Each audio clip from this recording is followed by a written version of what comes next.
मध्य प्रदेशनी अंदर गुना लोकसभा बैठक छे ए वर्षोथी सिंधिया परिवारनो आ बैठक उपरथी कब्जो छे। नमस्कार दर्शक मित्रों, मध्य प्रदेशनी अंदर गुना लोकसभा बैठक छे ए वर्षोथी सिंधिया परिवारनो आ बैठक उपरथी कब्जो छे।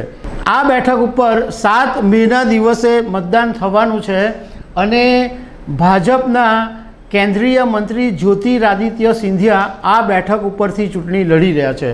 तो एना विषे हूँ तमारी साथे वात करीश। मारुं नाम राजेश शाह छे अने तमे जोई रह्या छो खबर छे .com। दर्शक मित्रों, मध्य प्रदेशनी अंदर 29 लोकसभानी बैठक छे, परंतु सौथी वधारे जो कोई चर्चा थती होय तो गुना बैठकनी छे। कारण के आ सिंधिया परिवारनी फेवरेट बैठक छे। आ परिवार ज्यारथी संसदनी चूंटणी लोकसभानी चूंटणी थई छे त्यारथी सिंधिया परिवारना परिवारमांथी ज कोईक ने कोई आ चूंटणी जीततुं आव्युं छे। ज्योतिरादित्य सिंधिया पहला कोंग्रेसमां हता अने ज्यारे 2019 अंदर मध्य प्रदेशनी अंदर विधानसभानी चूंटणी थयेली अने कोंग्रेस जीतेली त्यारे एमणे कोंग्रेस साथे छेड़ो फाड़ेलो अने भारतीय जनता पार्टी में जोड़ायेला। अने भारतीय जनता पार्टी में जोड़ाया पछी एमने उड्डयन मंत्रालय मळ्युं हतुं। आ वखते ज्योतिरादित्य सिंधिया मैदान में छे अने एमनी सामे कोंग्रेसना राव यादवेंद्र सिंह यादव मैदान में छे। आ गुना लोकसभा ए सिंधिया परिवारनो गढ़ छे अने ग्वालियरना राजमाता विजयाराजे सिंधिया, माधवराव सिंधिया अने ज्योतिरादित्य सिंधिया आ बैठक उपरथी अनेक वखत जीतता आव्या छे। एटले अत्यार सुधी एवुं हतुं के ज्यां सुधी कोंग्रेसमां हता ज्योतिरादित्य सिंधिया त्यां सुधी भाजप माटे आ गुनानी लोकसभा बैठक जीतवी बहु ज मुश्केल हती। भाजपे आ बैठक उपर जीती शक्युं नहोतुं।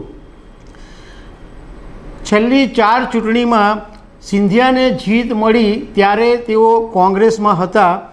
आ बैठक उपर लगभग 16.57 लाख जेटला मतदारों छे। हवे 1957 अंदर ज्यारे पहली वखत आ गुना लोकसभा बैठक उपर चूंटणी थई तो कोंग्रेसनी टिकीट उपर विजयाराजे सिंधिया जीत्या हता। ए ज्योतिरादित्य सिंधियाना दादी थाय। ए पछी कोंग्रेसना राम सहाय पांडे जीत्या हता। 1967 अंदर पेटा चूंटणी में कोंग्रेस ने हार मळी हती अने स्वतंत्रता पार्टीना JB कृपलाणी आ बैठक उपरथी जीतेला।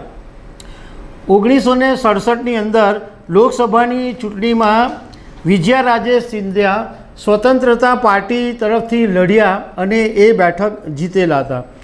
ए पछी 1971 अंदर विजयाराजे सिंधियाना पुत्र माधवराव सिंधिया आ बैठक पर चूंटणी लड़्या अने एमणे जनसंघनी टिकीट उपर चूंटणी लड़ेली अने तेओ जीतेला। 1977 अंदर माधवराव सिंधिया अपक्ष तरीके चूंटणी लड़्या अने जीतेला था।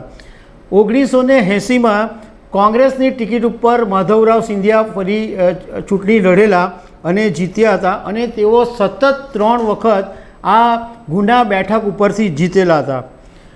1989 अंदर फरी विजयाराजे सिंधिया कोंग्रेसनी टिकीट पर लड़्या अने जीत्या था। ए पछी 1999 अंदर माधवराव फरी चूंटणी जीत्या अने एमनुं ज्यारे निधन थयुं त्यारे ए बैठक खाली पड़ी अने ए बैठक उपर पेटा चूंटणी थई। एमां ज्योतिरादित्य सिंधिया जीत्या था। 2014 अंदर ज्यारे प्रधानमंत्री नरेंद्र मोदीनी आखा देशनी अंदर लहर हती एवा समय में पण आ ज्योतिरादित्य सिंधिया गुना लोकसभा बैठक उपरथी सांसद तरीके चूंटाया था। आ बैठक उपर कोंग्रेस ने 9 वखत, बीजेपी 4 वखत अने जनसंघ ने 1 वखत जीत मळेली छे। आ बैठक उपर 8 विधानसभा आवे छे।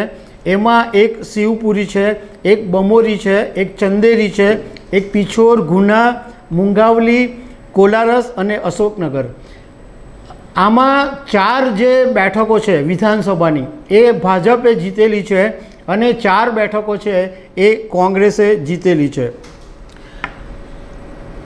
આ ગુના છે એમાં એક ઇન્ટરેસ્ટિંગ ફેક્ટ એ છે કે મધ્યપ્રદેશના ઉત્તરમાં આવેલું છે અને આ ગુનાની આજુબાજુ 4 રાજ્યોની બોર્ડર લાગેલું છે. ગુનાથી 35 કિલોમીટર દૂર રાજસ્થાન સરહદ લાગે છે. ઉત્તરની અંદર ઉત્તર પ્રદેશ બોર્ડર લાગે છે. પૂર્વમાં છત્તીસગઢ બોર્ડર લાગે છે.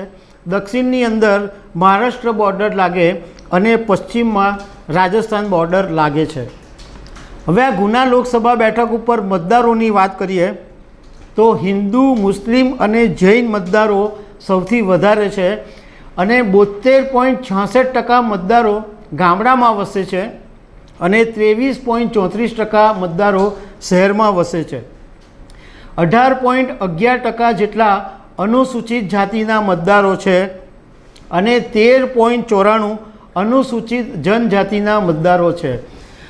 આ મધ્યપ્રદેશની ગુના લોકસભા બેઠક ઉપર ભાજપને આ બેઠક સરળતાથી જીતી જાય એવું લાગી રહ્યું છે અને રાજકારણના જાણકારો પણ એવું માને છે કે આ સિંધિયા પરિવારનો ગઢ હોવાને કારણે આ બેઠક ઉપરથી જ્યોતિરાદિત્ય સિંધિયાને જીતવા માટે મુશ્કેલી ઓછી પડશે.